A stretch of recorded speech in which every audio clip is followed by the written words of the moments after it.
everybody, and thank you for joining with us at Domestic Balance Wears Many Tags, organization based out of Washington, D.C., but we love helping people in the DMV area. We are dedicated to building an organization that is based on love, that is based on truth, and that is based on helping one another grow. Today what we've done, we've met with our sister circle today, which is women and teenage girls face the truth about abuse. A lot of times we don't understand some of the things that we're going through in our life as it pertains to abusive situations and the things, the turmoil that we may be facing in our relationships. And those relationships can be many tags, with women, with men, with our children. It's so many different tags that abuse wears. And in our sister circle, we're going to show you just in a minute how we sit in this circle and really bring in great emotions and great feelings in order to help our sisters heal from abusive relationships. Now, I want you to go in with us and take a look at this great sister circle and reach out to us at Domestic Balance Wears Many Tags. Queen of Fee, and my number is 202-821-8933. We will bring this sister circle to you because we really want you to get the help that is needed. Peace and love. Enjoy. Number two, a lot of things rolled over onto my daughter with me going through this process of abuse and living with different men, and we fighting and fussing and cussing and all of the verbal stuff that kicks off the physical, because the verbal kicks off the physical. The verbal is what kicks it off right there, because you don't know how that person gonna respond to you. You know, when you get out there running your mouth, anything can happen. You know, anything can happen when you start going at people like that. And we don't know how that other person is going to respond. They can pick up a knife, they might have a gun, whatever. You know, they might not be doing no talking. It might just get into a big old fight right then and there. So we gotta learn how to be respectful towards people, period. Whether, I know it's easier said than done, whether somebody's cussing you out or, you know, all those good things, but you gotta look at where you are in your life. You know, what's important to you as a woman? You know, how do you want people to view you? You know, is the question that we need to ask ourselves as women.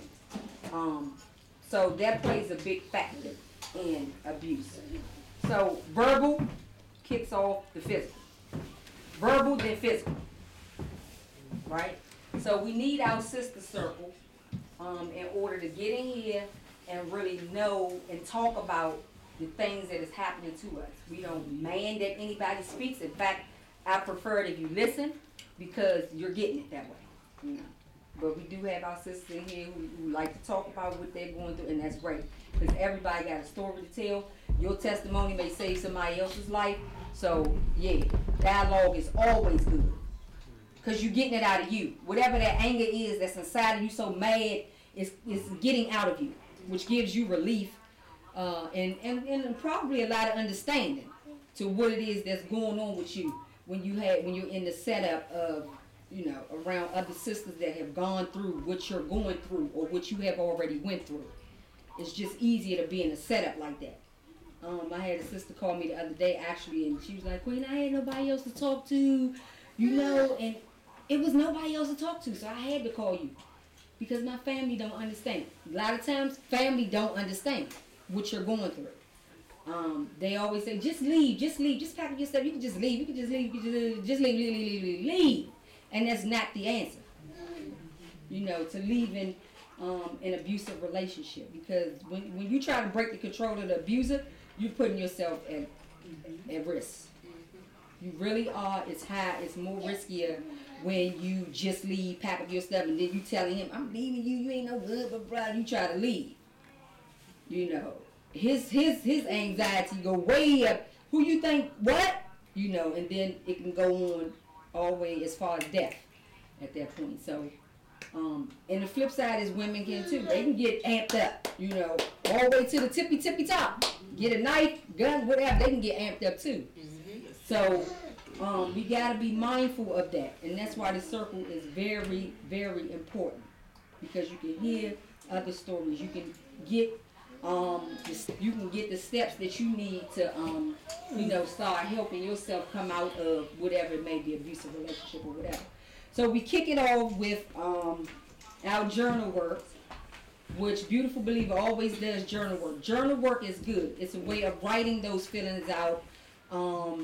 If you're not that type of person who wants to talk, or you know, you feel like you can't talk to nobody, you can't trust anybody, blah blah blah. You have your journal there to write in entry and just, you know, kind of go back and reflect. Always go back and reflect over your journal work in which you're writing about, because it helps you grow from that point, especially if you want change in your life. If you want change, you know, it's not going to just come drop to you. You got to work to get the change that you want. My name is Beautiful Believer. I am a victim of domestic violence. I used to verbally abuse people, physically. I was kidnapped when I was 12 years old for 6 months, and I was brainwashed, sexually abused, and before I even was in contact with domestic violence with many tags, I had called a hotline for domestic violence, and that's when I was referred to Queen of Fees program. So through Queen of Fees program, I've learned a lot about myself, and just learned to start to be open and knowing that what I went through was not for me, but to help someone else. Sometimes my life feels like a storm that I'm never going to get out of. Repeated actions of the past feels in my present, and I feel like it's going to be my future. But I never thought about the people that I've hurt, only the ones that have hurt me. And I blame them. I blame them for the way that I've been, for cursing, for having sex, for using drugs, for gangbanging. But I never reflect on myself. And at times when I sleep at night, when I think about how I possibly want to kill myself, or how I possibly want to kill others for mistakes that they haven't even done. But I feel like I can't trust anyone. No one's there for me to talk to. I feel like jumping off a bridge sometimes. Not thinking about what my life can be without my children. But I've always wanted Daddy just to say that he loved me. I always wanted him to care. I praised him and disgraced my mother from beating her up. In her face, I couldn't even stare. A woman that birthed me, but I didn't recognize from the beatings that I gave her, when at times I should have been receiving the beatings for disobeying her. But now I grow up in a world where I found God and where I found a different path, where I want to just keep walking strong and keep holding on and never look back at my past. Where I've gained a new family, where I've gained new love, where I've learned to love myself and to never give up. For these days are my days, and I should not die alone. For God is my Father. But each day when I open up my eyes and I look into my children's eyes, and when they let me know that Mommy loves me, it helps me to be the person that God wants me to be.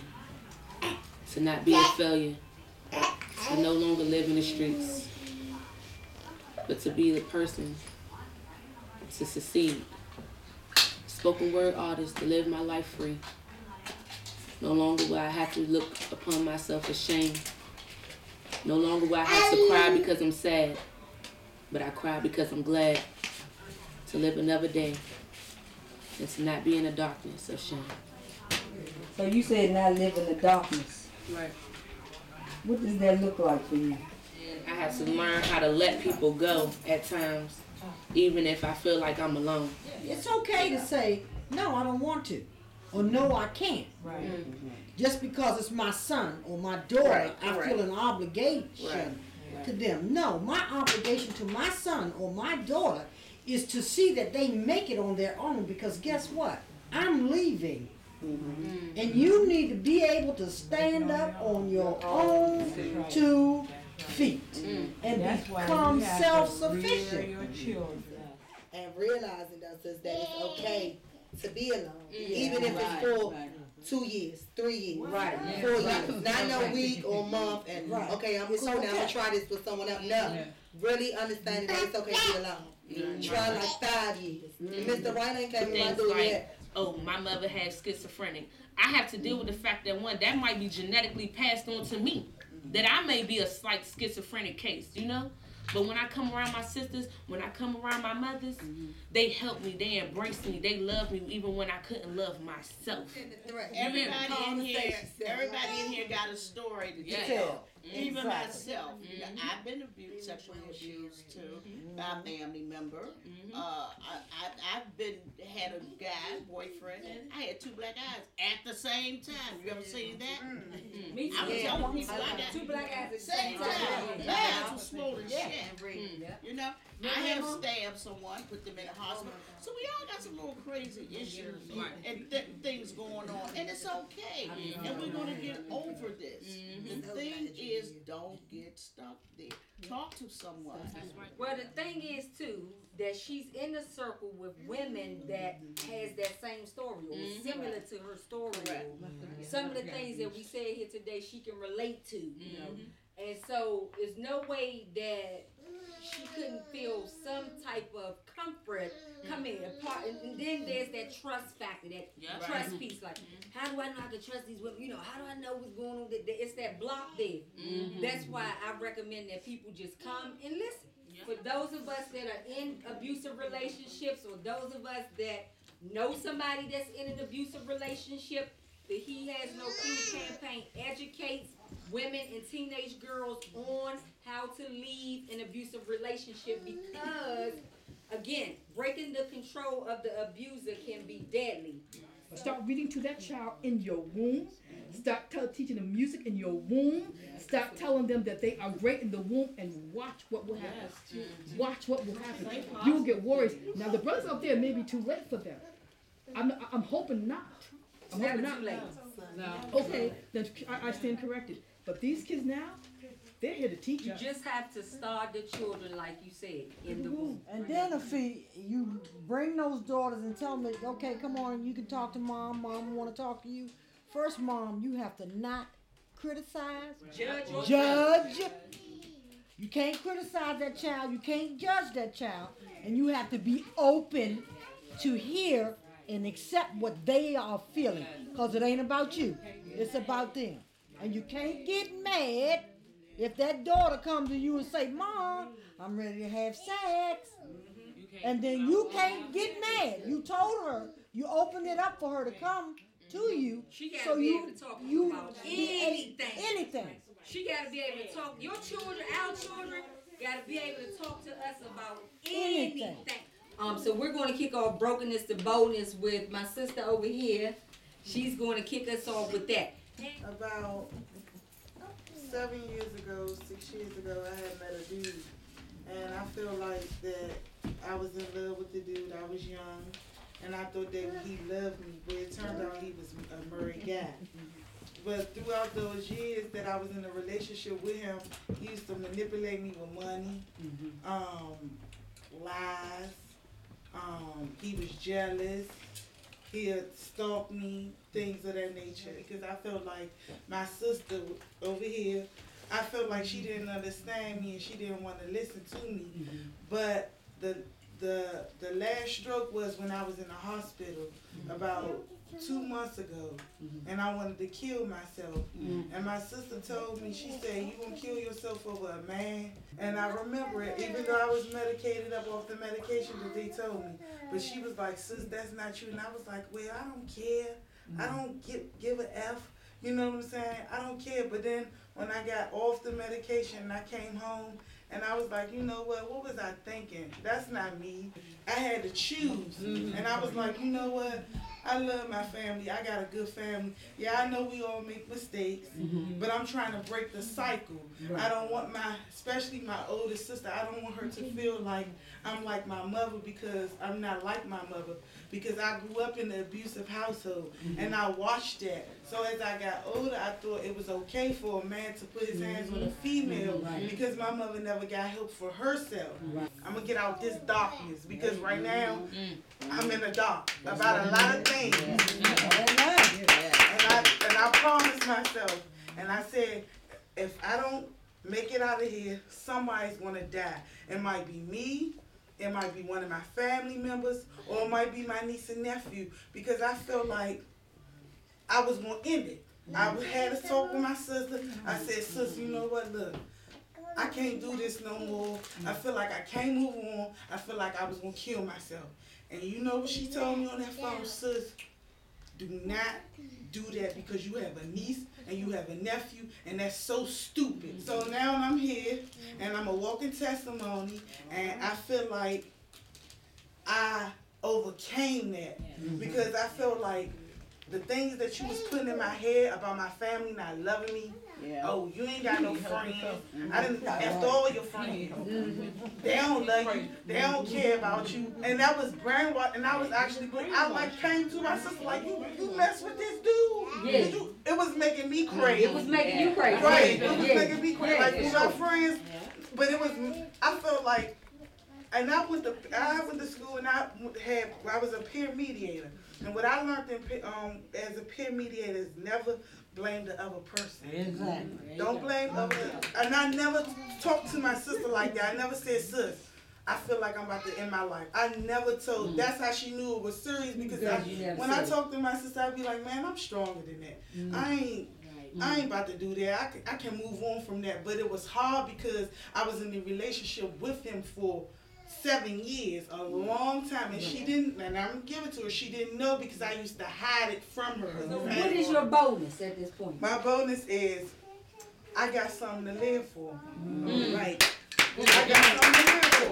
My niece, my nephew, my sister, my mother, and my baby sister, and myself. But Most of all. Now your sister has a lot of emotions going on down here. Sis, what are you feeling? You know that your sister has came clean here today and spoke on her brokenness to boldness. Sis, what are you feeling down there? Just feeling a lot. Because I'm going through things and I know that she's going through so much more. You know, she's not overcame everything. She's going through it every day. You know, and she's still like living in a home and she has to deal with a whole lot of things. You know, and I'm not there with her because I have my own family that I'm trying to deal with. Right. Right. And I'm just up there, she's talking, that she's even here. He used the information that he knew against her. Yeah, he had He tools, had big tools. and it made He me was like, a manipulator. sis, I That's can't all he was. like, it made me like, not hate her, but it made me dislike her for like a couple of years and not want to be around her because I felt like you played my family against each other, and before you even came into the picture, we was not like that. Me and my sister can talk about anything. Yeah, I might have done what I did, but we used to can talk, sit, talk, laugh, and joke. But when you got into the picture, the things that she used to tell you about our family, you used it against me and turned me against her, and making it seem like, oh, your sister don't want to be around you. Let's go to another. Thank you for sharing. Thank you for sharing. Oh my God, it takes a lot to do that. It takes a lot to share. It takes a lot to share a story like this. This is not an easy thing to do. Okay? That's why, again, I don't mind that you speak. Okay? You know that's not going to judge you. You need that circle right there. That circle of women that got stories just like you. You know, and they understand me. Because 9 times out of 10, our family and friends that ain't in no circle, that don't know about domestic violence, wear as many tags, they gonna talk about you. Like a dog. What we wanna do is stay focused on our plan, who we are, what we working with, whichever way we trying to go.